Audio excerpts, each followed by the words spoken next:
why should it be up to the female prisoners in the female estate to solve a problem which is to do with, presumably the threat of male violence towards these male prisoners who identify as female? So I interviewed Heather Mason for our Mixed Sex Prison series over 2 years ago, and what she spoke about was how the psychological impact is not just limited to the threat of rape or indeed rape, that the mere presence of men inside a female-only space, particularly and specifically when this cohort is so vulnerable and deal with such an acute array of vulnerabilities around being separated from their children, the fracture of homes, addiction, self-harm, being victims of male violence prior to this, that it just creates egregious impact on the women whose estate this is after all. Because, after all, if we're trying to solve a problem, why are we leaving this problem to, why should it be up to the female prisoners in the female estate to solve a problem which is to do with,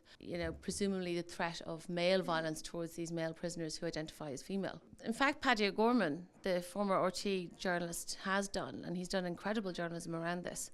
And he has spoken to a number of these female prisoners, and what they told him was that one of them was on cleaning duty with one of the men who identifies as women, and she felt very intimidated and harassed, that in a general sense that they shout sexualised insults and abuse and threats at these women all day long from their landing, and also that if a woman complains that she's the one who pays the price in terms of being sent back to her cell, that they are favoured. Now this is what he was able to elicit from those female prisoners, so it just seems to be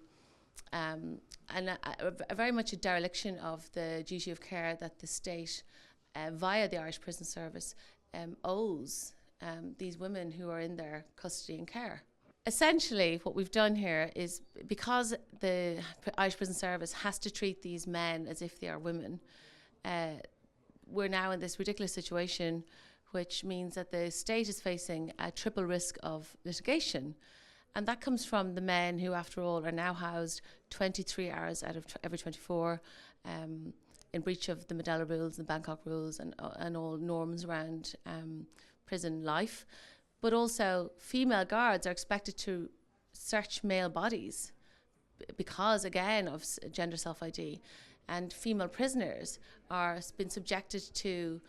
sexualised abuse and harassment from these men. So any one of these three parties could take a case at any point, but we shouldn't be waiting until litigation is the answer to the solution. The solution forward, the way forward, is to legislate, to close the gaps that are inherent and obvious now to all reasonable people, that there are a myriad of unintended consequences that were there from the beginning but are now kind of coming home to roost, and that nobody could see around the corners when the Gender Recognition